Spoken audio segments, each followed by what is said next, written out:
Yo guys, ladies and gentlemen, welcome back to another Bootios Boy Wrestling Fan interview. Today I'm with round 3 interview with the King of Chaos, Logan Black. How's it going, my bro? I'm doing pretty alright, man. How are you doing? I'm doing okay. Just trying to stay active during this COVID. Trust me, I'm right there with you.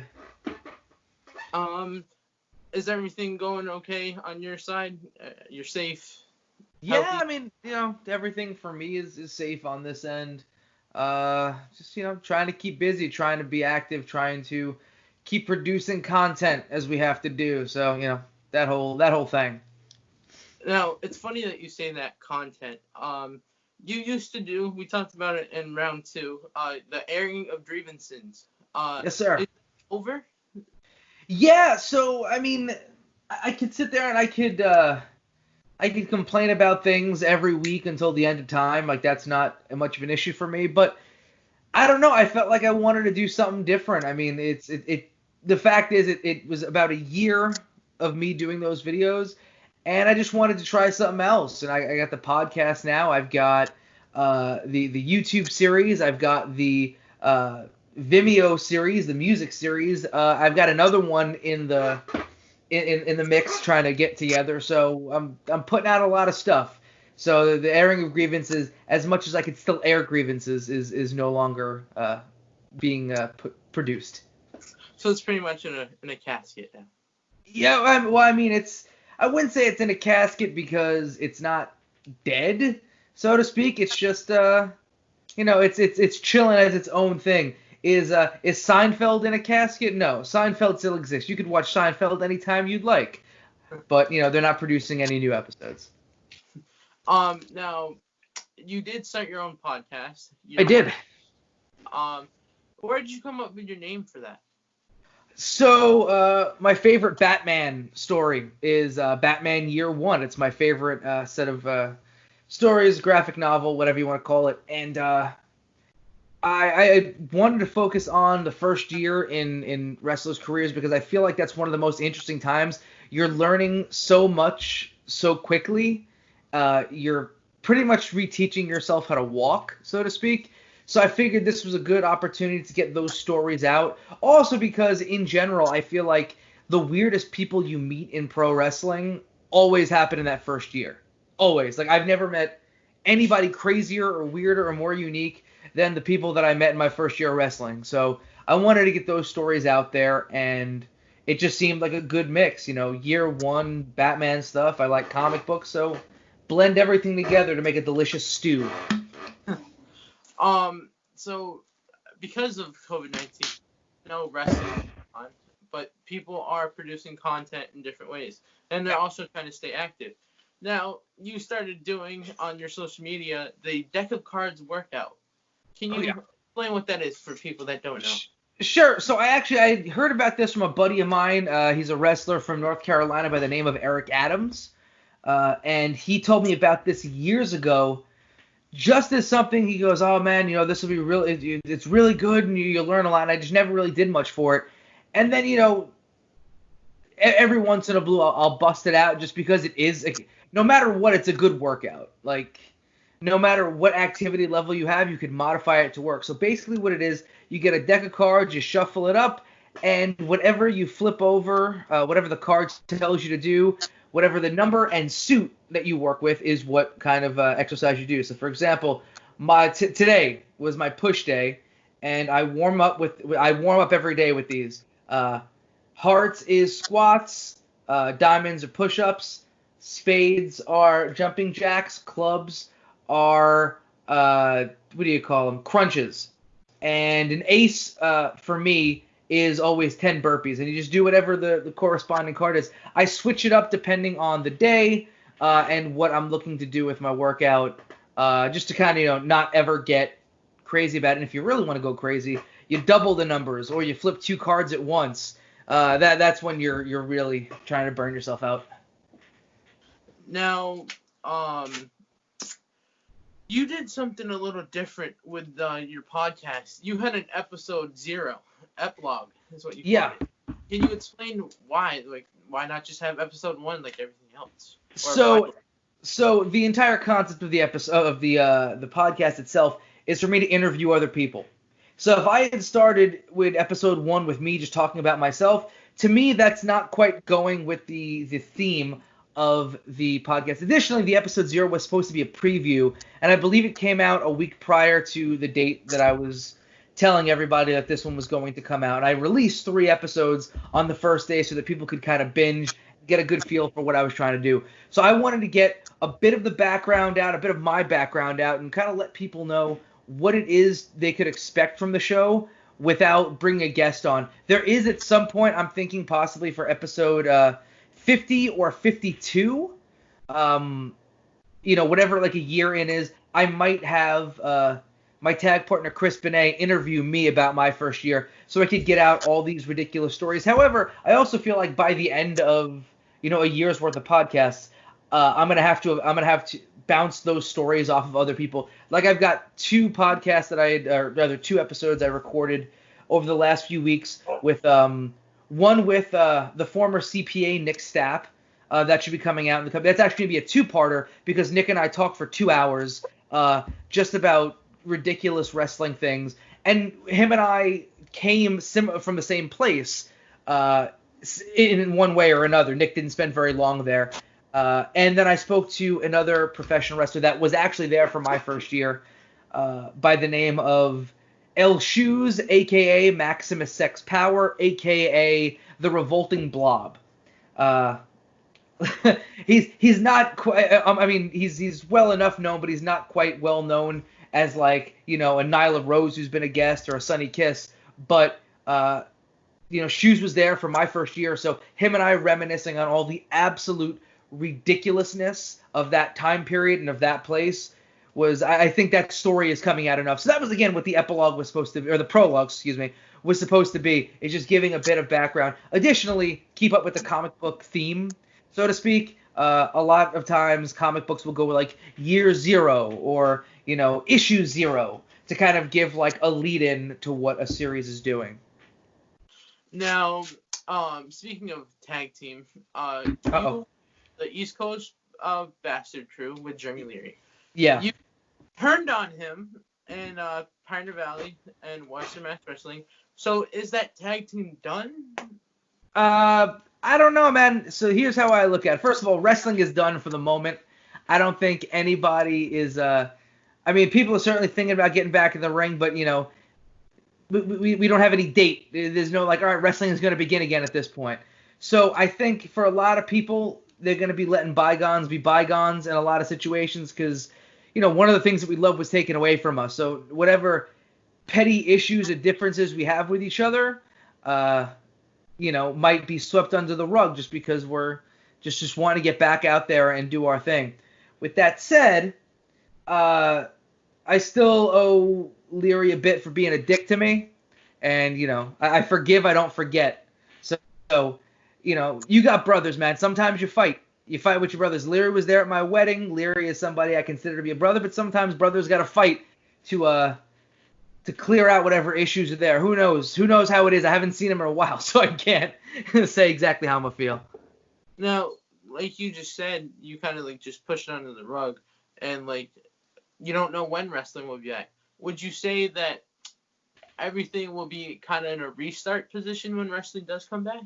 I don't know, man. I think smart promotions will kind of think about a restart on some things, because let's be real, man, like super fans like you and some of the other crew over at like PvP, y'all remember what is going on, but for a lot of people, they're going to show up and be like, why are these two fighting each other if there's no real background there? So I think it's probably smart to, sit back and be like, all right, let's get creative, let's have some fun, and let, new things kind of blossom out of stuff. I already have thrown an idea or two at the people at both Western Mass and PvP to let them know of some interesting matches that I would love to do for that crowd out there.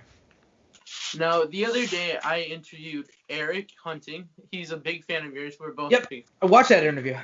Oh, you did? What are your thoughts on him? Because like we both talked about him a lot. Yeah, no, so here's the thing, man. I got a lot of love and respect for anybody who goes out of their way and pays their money for a pro wrestling ticket. Whether it's to see me or to see anybody else, you are what keep the scene alive, keep the promotions alive. So, like, I got nothing negative to say about any fans. With that said, you get fans who are really passionate. You find the ones who are really, really good, really passionate, and respect what you do. And the way I've always seen it, and again, I've talked about this on different like podcasts and different shows, where like my psychology behind anything in wrestling is to bring the punk and hardcore scene that I grew up with, that made me who I was, to bring that into professional wrestling. And the way that they always did things, man, like they didn't have, people selling their merch for them. They didn't have like, green rooms in the locker room. It's like you are on the same level as these bands, and that's how I look at it. So if somebody is gonna go out there and support me, I'm gonna show them, all the love that I can. Because to me,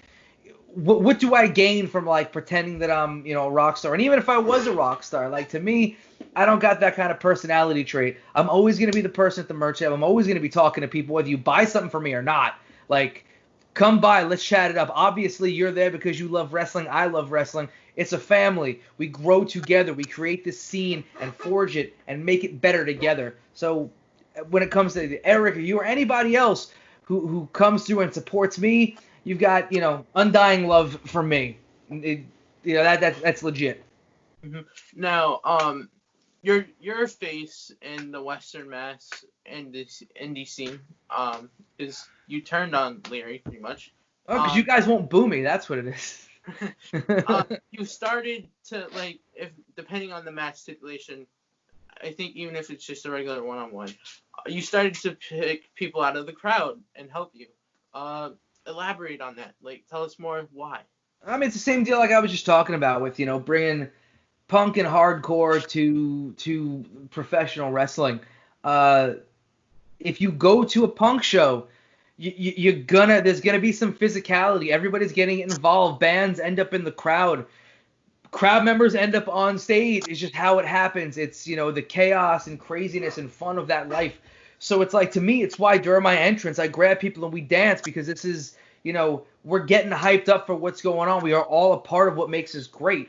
And if I've got, somebody in the crowd and I want to get them involved and stuff, I want to use them to throw me into somebody else. And I've been doing that for a long time.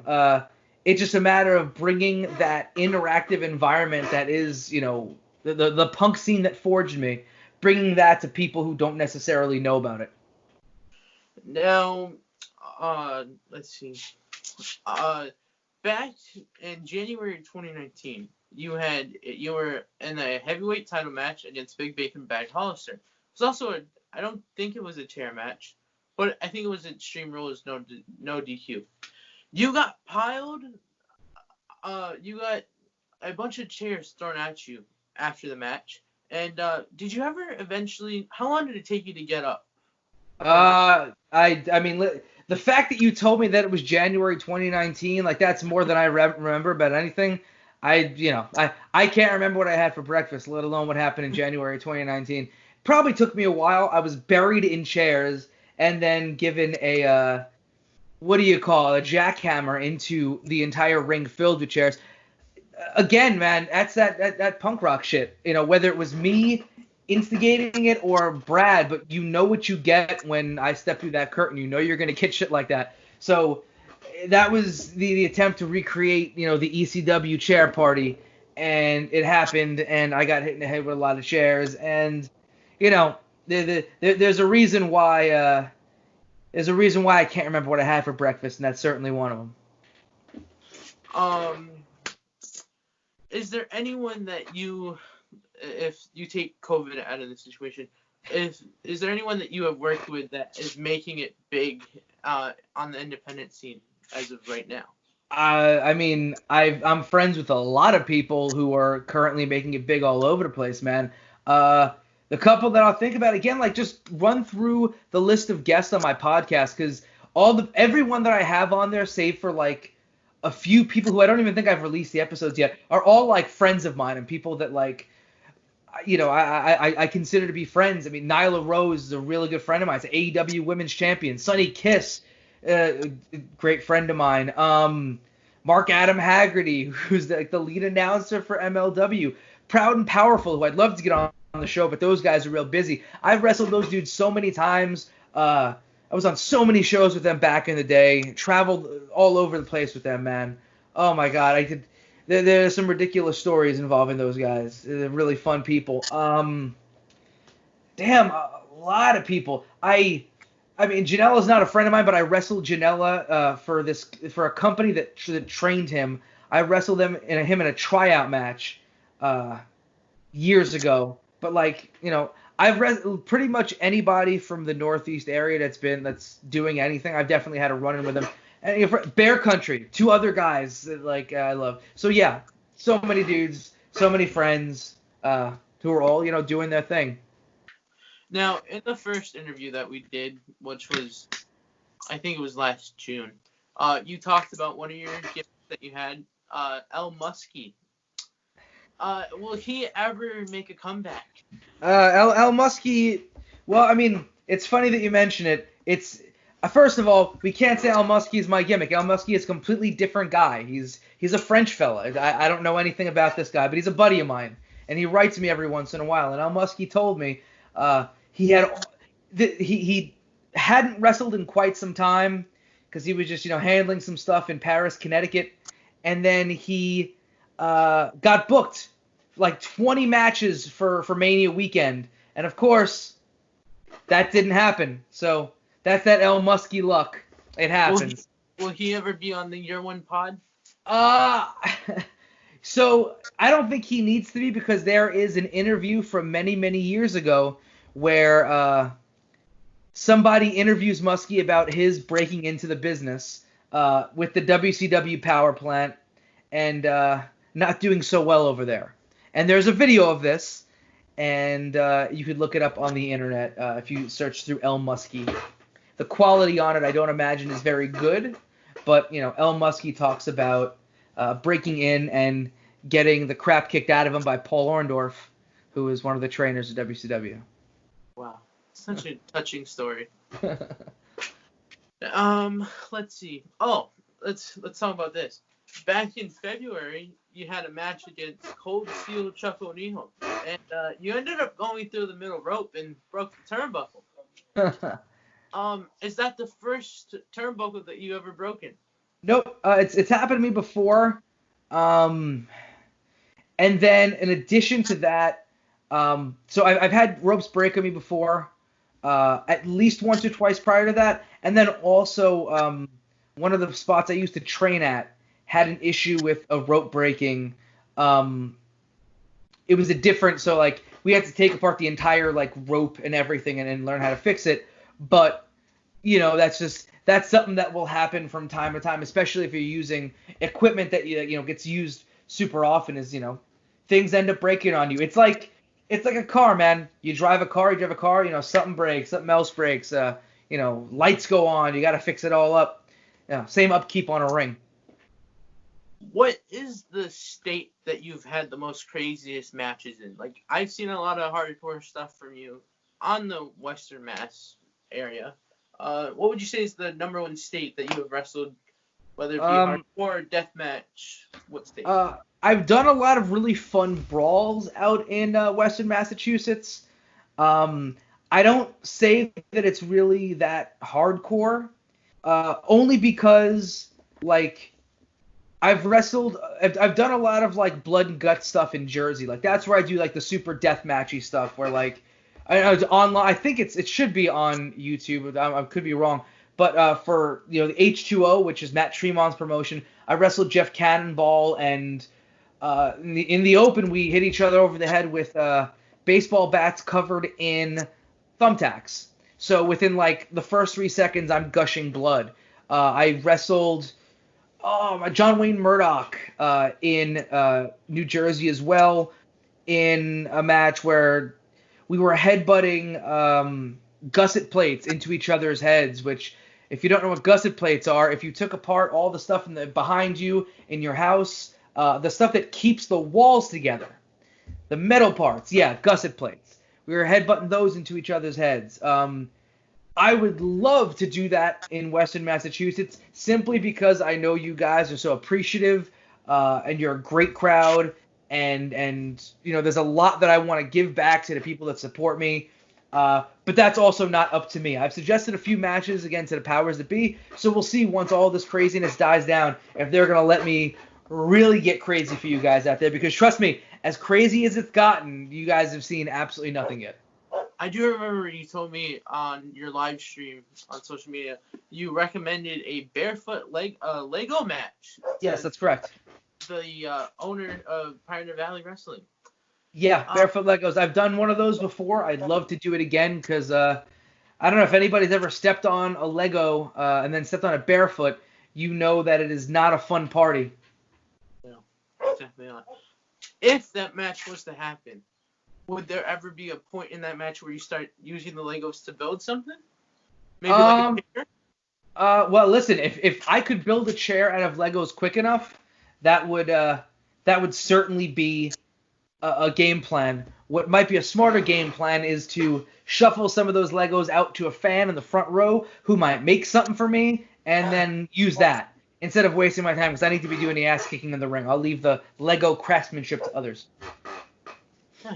Now, your wrestling gear, it used to be you would come out in a shirt or jacket and your trunks. You switched to shorts now. Why shorts? The shorts and the cutoff shirt. Yeah, here's the thing, man. You guys out there see a lot of the brawls, and like for me, if I know that there's a chance that I might bleed, I'm not fucking up my expensive ass gear. It's that simple. It's like, think about it, man. You go to like, wherever, you go into a place where you know you're gonna be eating with your hands, right? And mom is like, don't wear your nice shirt, wear your garbage shirt, or put a bib on or something. I ain't got a bib to put on. So what am I gonna do? I'm just going to go out there in some shorts and a shirt and get ready to get my body torn up. Because, again, you see me, it's a lot easier for me to get my body torn up on barbed wire that you guys have seen when I've got at least a thin shirt protecting me. Because at that point, instead of, like, gaping wounds that I have to come, ride home for 4 hours in, because that's really the issue there. It's not necessarily that I've got these gaping wounds. It's the fact that I have to drive home with a t-shirt that I've sweated into, throughout the day on, and a jacket, and cover all of that up while that thing gets infected for 4 hours in the drive home. Because we don't have, legit medical people to clean things up, although there are people that will take care. So, cover up as best as I can. No, to protect, as dumb as it sounds, protecting against barbed wire. Wow. Now, you have come out with a fork before. What happened to the fork? I haven't seen that in a while. I got hungry and lost it. Oh. Yeah, I think I've got a few forks here at home. Who knows? They might come back. I don't know. It's certain matches require certain different things. I think trying to take somebody's eye out with a fork is only required in certain situations. I don't necessarily want to be doing that to somebody who doesn't deserve it. Now, you have a group, like a faction, is what I'll say, called the Apostles of Chaos. And Yes, the sir. current members are Chris Benet, you, Slade, and Jason Sinclair. Who came up with the name for that? So that would be me. Jason and Chris are two trainees of mine. They're two close friends of mine. And it was just we clicked from the get-go trying to put stuff together. We all had very similar beliefs in wrestling and in life and just trying to kind of run things. At this point, Slade kind of goes in and out depending on what our card load looks like. Same with Sinclair. But me and Chris, we tag everywhere, or most places, as the Apostles of Chaos. And that's really, like, at this point, that's who I would say the core of the group is. Again, it's two dudes, with different mindsets, different ways to go about things. But, at the end of the day, we're looking to cause violence. And just, we just have different methods of doing it.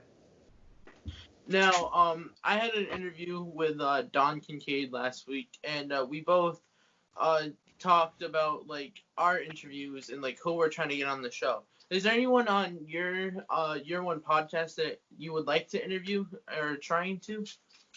Tons of people. I have a list about 50 people deep. I think I've gotten through to maybe 15 of them where I've done the interviews, and then others I've just kind of like, there's some talk, and then we kind of just fall apart because, everyone's, got their own lives. There's only been a few people who just haven't responded to me, and it's it sucks, but I'd just love to have them on because I would love for the world to hear their story. But for the most part, people are super supportive and super open. I mean, I can't complain at all. I got the AEW Women's Champion on my show, so like I can't complain about anything. But at the end of the day, I'd say the biggest people that I'd want on the show that I'm like really, really pulling for, the top three would be Mike Quackenbush, Effie, and Proud and Powerful. I would love to have those guys on. Nice. Now, I just had it too. I was gonna ask you something and then I forgot. Okay. Who would you say is the brain? Like you said, it's mostly you and Chris as the Apostles of Chaos. Who's the brains and who's the bronze? I think neither of us has brains. That's kind of what makes it work. No, I think both of us come from a place of creativity. And like I said, we both have the same values when it comes to wrestling. We have the same goals. We just go about things in a different way. It's not, smarter or, dumber or stronger or whatever. It's literally just going about things in a different way. His is a more organized, controlled chaos. He comes from, that, New York Italian life where, you can stuff somebody in your trunk, dump them in a river, but at the same time, you got to be home for Sunday dinner. Whereas, That rhymes. What happened? That rhymes. Oh, did it? I didn't even try it. I'm a poet. I didn't even know it. Whereas my chaos is more just, setting a fuse on something and just, watching what happens and then, going from there. So again, we both got our chaos. It's just we go about it in a different way. Oh, I remember what I was going to ask you now. Go for it. Your resume for professional wrestling, it would obviously have hardcore, technical, like a regular one-on-one, deathmatch. Would you say that you would put professional hair, like your own stylist, because I watched you give yourself a haircut, and a poet now? I certainly wouldn't put down poet. Again, like I said earlier, I can barely remember what I had for breakfast, let alone words. Hairstylist? No. I mean, I'm actually going to cut my hair tonight, too, because this is too long. It's getting uncomfortable. You going to go live? It's not as fun live when I'm not, like, worried about screwing this part up. This is easy. This I do every week for wrestling. But I wouldn't say it's just... it's part of that punk rock aesthetic that I talk about. It's DIY, do it yourself. I don't, I keep everything in-house. In general, like, my entire existence is DIY, man. Like, we order our meats for the house from, like, friends of ours who are butchers. We keep everything within the community. I order to try and keep friends of mine or even strangers, give them some cash because, the way everything is, I'm ordering more shirts off Pro Wrestling Tees. You keep everything in the community. That, to me, is part of, like, building, I'm going to say community again, but it's building that community where, like, everybody supports each other from within. So it's the same thing here. If I legitimately wanted to cut my hair and I, couldn't paint it when I got to do it myself, but otherwise I'd go to a local barber, even if it's, a guy who's never seen me before. I'm going to keep that money in the community. That's punk rock. That's DIY. That's how I look at it. So, no, I wouldn't put that down there. But it's interesting that you mentioned the resume, because I don't think that I put down on my actual wrestling resume that in terms of, like, styles that I work, because I think, here's my thing about that. I think any wrestler that limits himself to him or herself to a style is limiting their creativity. Like, I'm not going to pretend to be Rey Mysterio by any means, obviously, but if you put me in there with luchador, I'm going to pull off some lucha libre. I've rounded out my game well enough that I can do that. I can get in the ring and work any style with anybody. I just know that if I'm on a card There's not going to be anybody doing what I do, and what do I do best? I fight. So that's why you guys see that. But if, Blitzkrieg or Western Mass or like Synergy in New Jersey, if they wanted to throw me in there with a luchador, I'm going to do that. If they throw me in there with Hacksaw Jim Duggan, we're going to hoe all over the place. You know what I mean? It's just, that's how I go about my business. And I think smart wrestlers don't limit themselves to a style. Nice.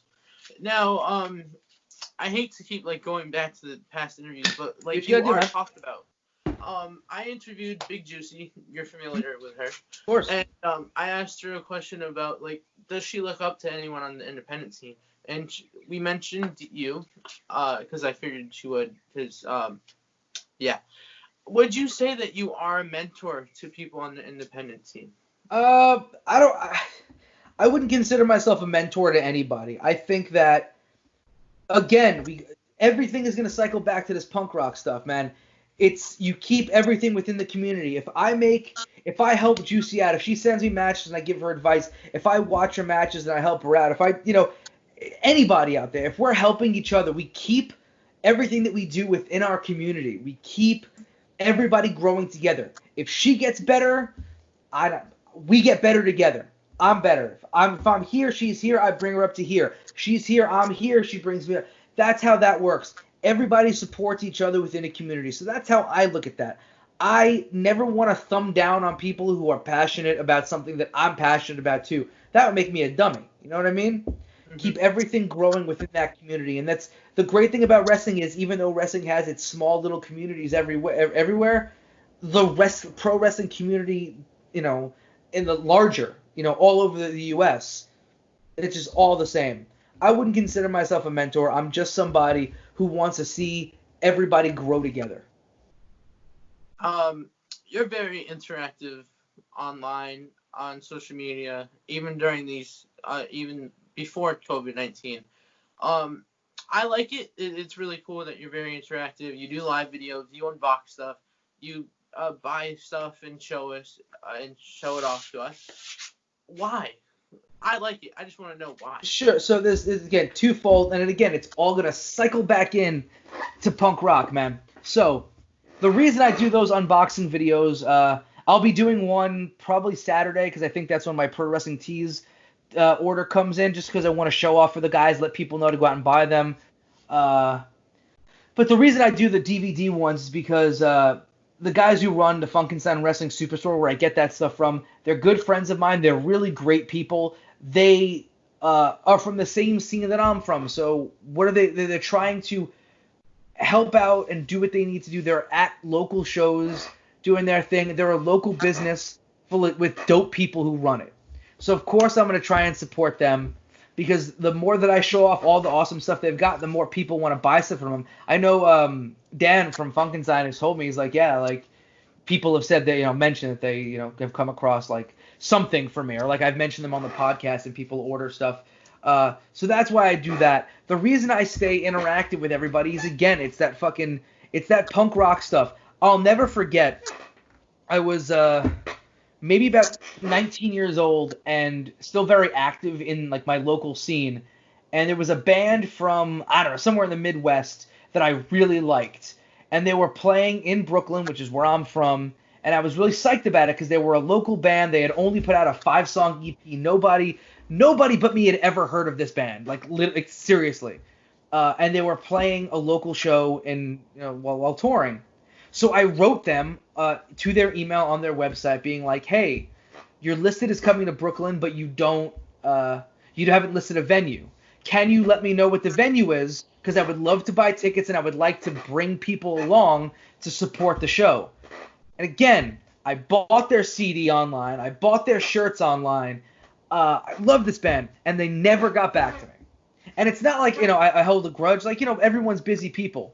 But when you're an artist of some kind, when you're, a public figure of some sort, and people are looking to support you, especially in a scene like punk and hardcore, it makes no sense not to get back in touch. So I never forgot that. I never forgot how disappointed I was. I'm like, I want to give you my money, I want to give you attention, I want to give you love, and you don't care enough about it. Never. That's never how I'm going to run anything. You are on the same level as me, same level as everybody out there. We are all part of the scene. We are all building this community. Ain't nobody better than the other. I just, get dropped on my head multiple times. Enough for you guys. So that's how I look at it. Nice. Now your shirt that you're wearing, it says no DQ on it, I believe. It does. What's that about? Oh, I don't know. I actually I bought early on in during the quarantine. I had bought a bunch of stuff from highspots.com, again trying to help out a business that fucking supports the community of wrestling, even though they're a really large business. But I digress. And they offered like some grab bag, and I just was like, all right. They asked me what t-shirt size I was, and I told them, and they sent this shirt, and I like this shirt because it's a white shirt. I don't have too many white shirts. Nice. You set up your Pro Wrestling Tees online website last week, I believe it was, or 2 weeks ago. Yeah, I set it up just before May. Now, that's a pretty big moment in indie wrestlers' careers when they have their own online store for merch. Can you tell me how you're feeling? Like, you feel good? So for me, it was an easy thing to do. Pro Wrestling Tees is amazing. My buddies out in Chicago with freelance wrestling, they have a lot to do with Pro Wrestling Tees. So it's a super easy process. I think every professional wrestler should have some kind of online store, whether it's like Big Cartel or something like that. But Pro Wrestling Tees just makes it super easy. So with that said, it feels good for me. I wanted to get it done when I got it done because I wanted to give back as much as I could. Again, for those of you who are watching and do not know, for the entire month of May, I will be donating every penny that I receive on shirt sold to Feeding America. So I'll be, running with charity on that. And to me, it was important to get it done then because, everybody's hurting right now. So let's, do the most good that we can. I'm lucky enough to be doing okay financially to be able to donate that money elsewhere. And, while at the same time still trying to support as much as I can. But for me, that's how I'm looking at it. It was less an accomplishment and more a venue for me to do something positive. Thanks. I don't want to keep you too long. All good, man. I'm all yours until you're done with me. What does Logan Black do when he's not working out, when he's not interactive? What does he normally do? No, how does Logan Black relax? That's I don't know. Logan Black and relaxing are not necessarily two words that go together. When I'm not, working out or not, putting out content for my web series, my podcast, or anything else, I've been really seriously binge watching Gotham. I'm a huge comic book fan. When I'm not doing that, I read comic books. I collect comic books. So I've been watching Gotham. That's been my big thing. I'm like halfway through the second season. I'm loving it. Absolutely loving it. The characters are just so well developed and well done. Even if Bruce Wayne's acting is more wooden than George Washington's teeth. What else am I doing? I just started playing Red Dead Redemption 2. I got that game when it came out, and I was like, you know what? I'm not going to pick this up and play this until the summer when I have time to play it. Well, I got time now to play it.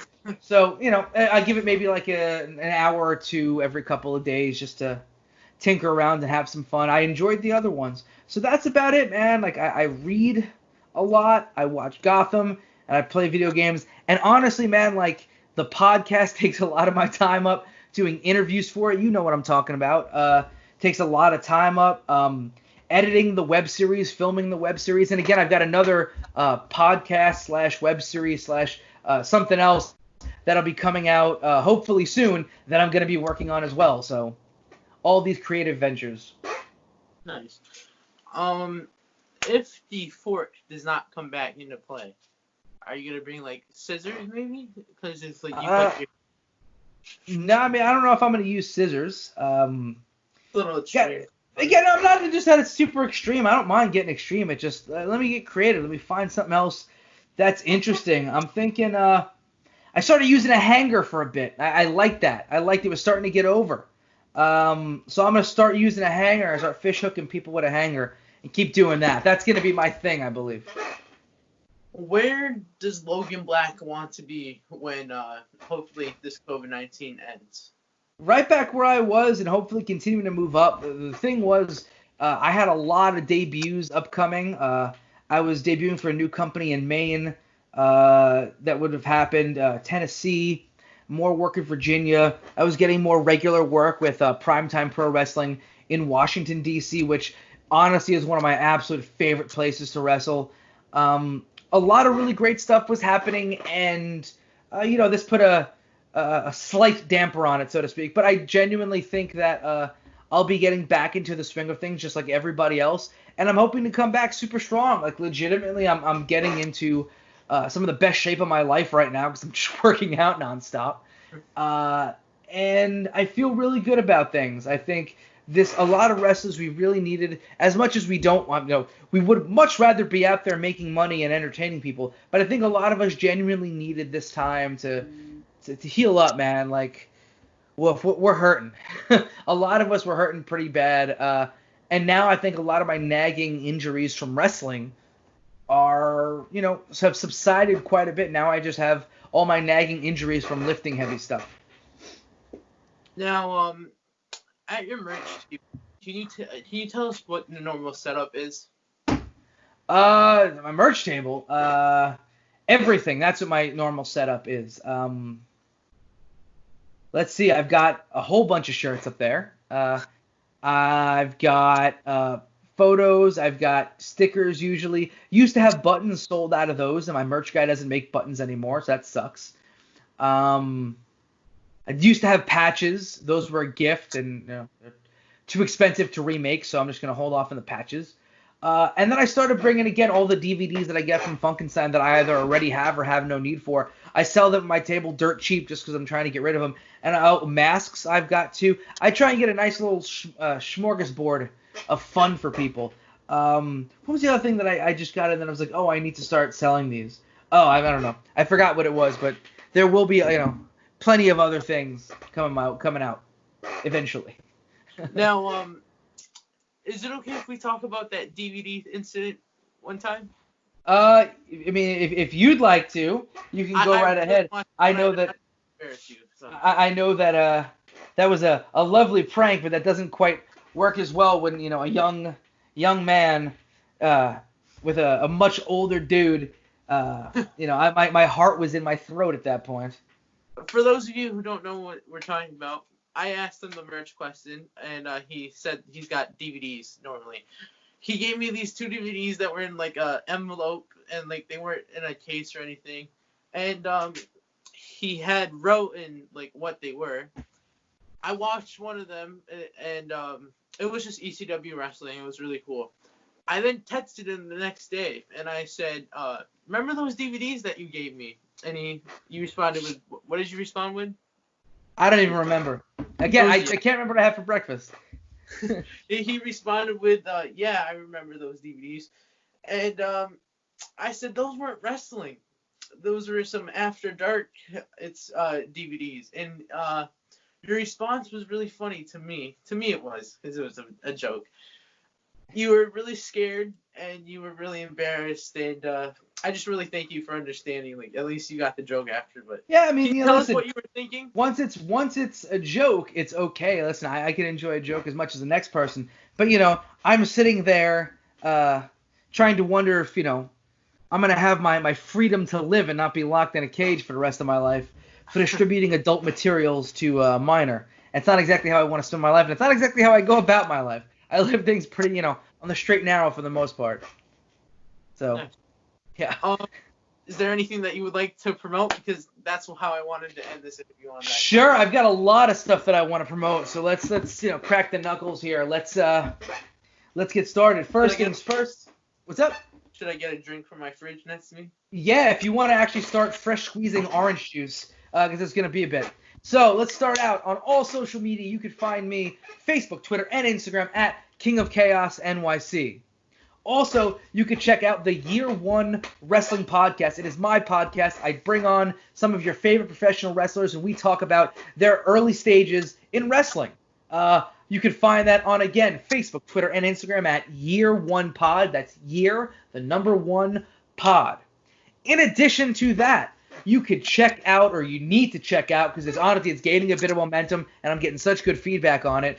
My new YouTube web series on the Year One Podcast YouTube account, by the title of Pro Wrestling Explained to My Wife. It's actually filmed in this room right here that you're viewing this, if you recognize the background, where I sit down with my life partner and we discuss old school wrestling, all the stuff that I love, that I grew up on, that she has no clue about and does not get. What's up, kid?